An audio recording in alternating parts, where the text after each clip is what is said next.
दीवानी सी मुझे कर गयो, दीवानी सी मुझे कर गयो, कैसे नैनों से नैना मिला। वो देखो वो देखो वो देखो चोर हरी मेरो मन ले गयो चुरा। वो देखो चोर हरी मेरो मन ले गयो चुरा। ये दीवानी सी मुझे कर गयो, दीवानी सी मुझे कर गयो, कैसे नैनों से नैना मिला। वो देखो वो देखो वो देखो चोर हरी मेरो मन ले गयो चुरा। वो देखो चोर हरी मेरो मन ले गयो चुरा।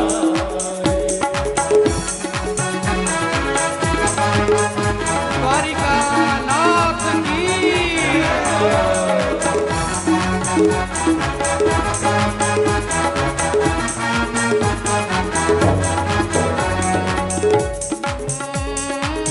कर गयो, दीवानी सी मुझे कर गयो, कैसो नैनों से नैना मिला।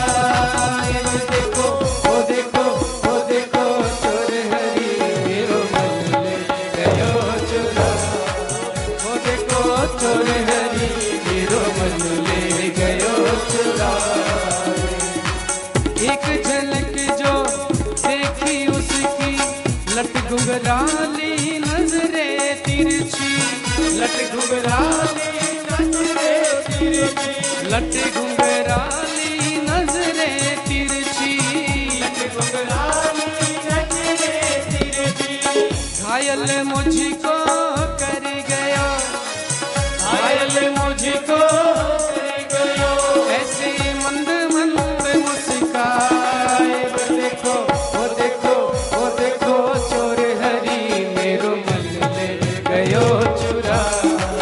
वो देखो चोर हरी मेरो मन ले गयो चुरा।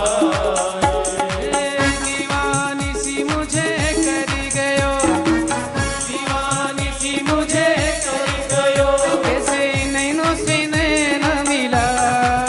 वो देखो वो देखो वो देखो चोर हरी मेरो मन ले गयो चुरा।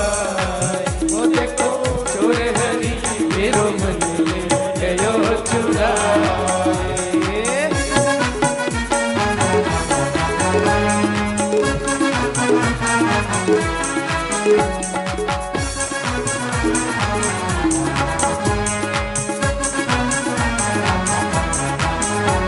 नींद भी खोई चैन भी खोया, दिल मेरा दीवाना होया, दिल मेरा दीवाना होया, दिल मेरा दीवाना होया, दिल मेरा दीवाना होया।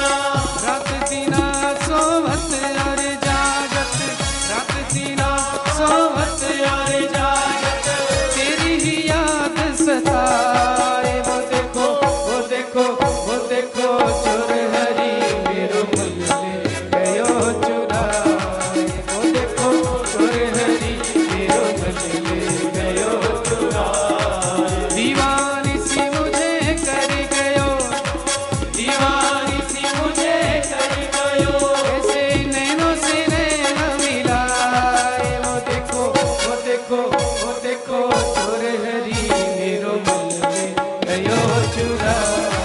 वो देखो चोर हरी मेरो मन ले गयो चुरा।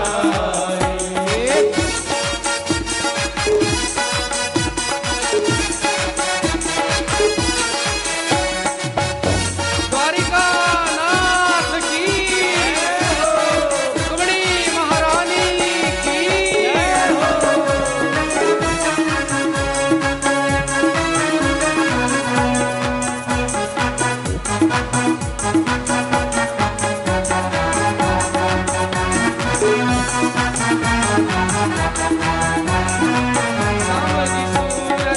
सांवरी सूरत फिर दिखला जा, एक बार तो मुड़ कर आ जा, एक बार तो मुड़ कर आ जा, एक बार तो मुड़ कर आ जा, एक बार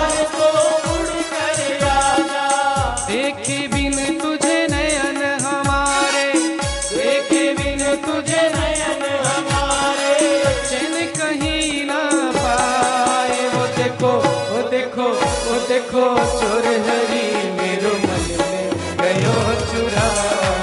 वो देखो चोर हरी मेरो मन ले गयो चुरा। करते तिनैयाई कह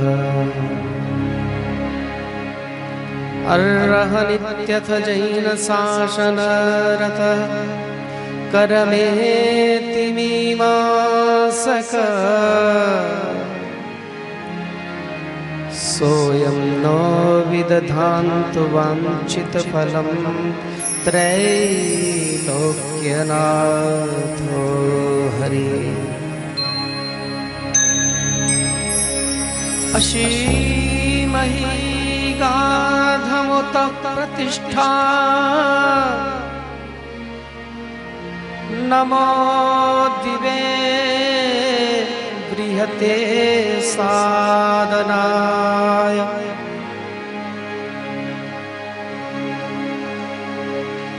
नमो दिवे बृहते साधनाय।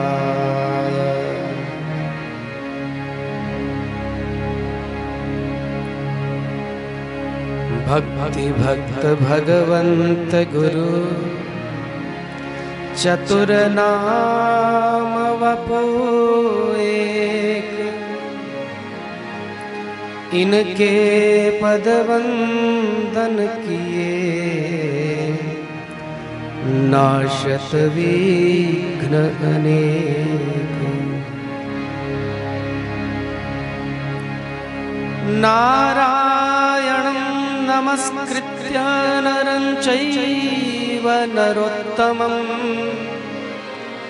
देवीं सरस्वतीं व्यासं ततो जयमुदीरयेत्।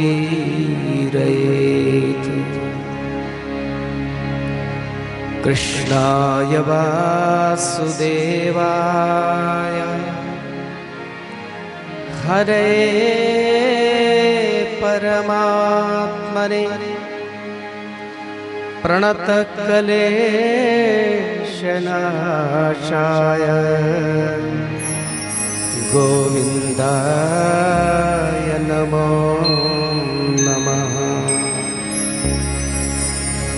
जय जय श्री राधा रमण जय जय नवल किशोर जय गोपी चित चौर प्रभु जय जय माखन चौर। बोले वृंदावन बिहारी लाल की जय। भागवत भगवान की जय हो। सद्गुरु देव महाराज की जय हो। श्री वृंदावन धाम की जय हो। जय जय श्री राधे जय जय श्री राधे जय जय श्री राधे श्याम।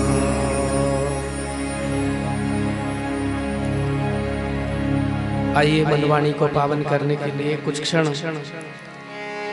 हम भगवत भाव का आश्रय लें।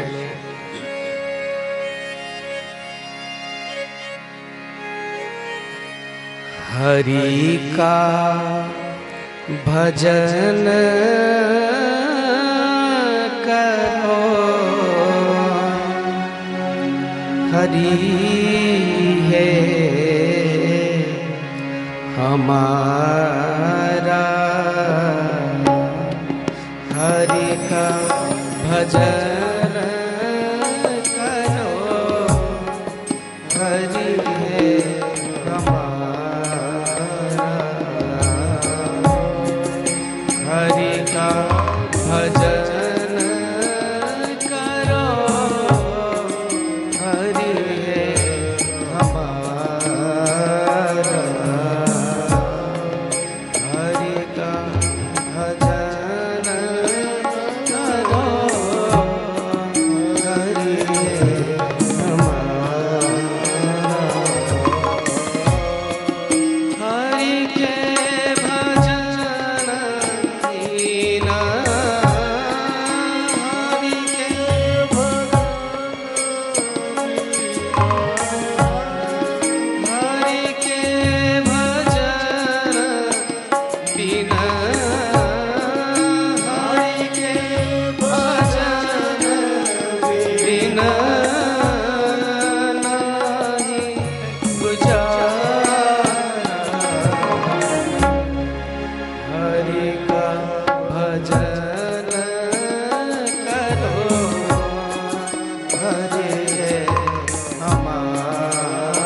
कृष्ण कृष्ण हरे हरे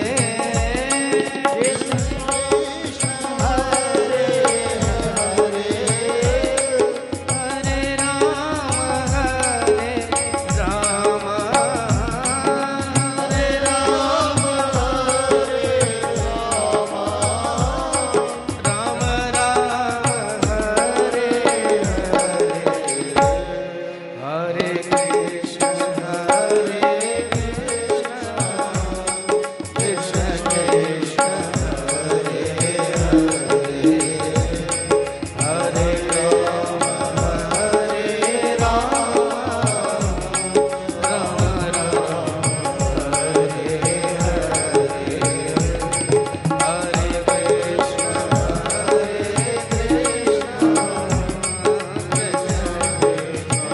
गाइए सभी प्रेम से।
Krishna Krishna Hare Hare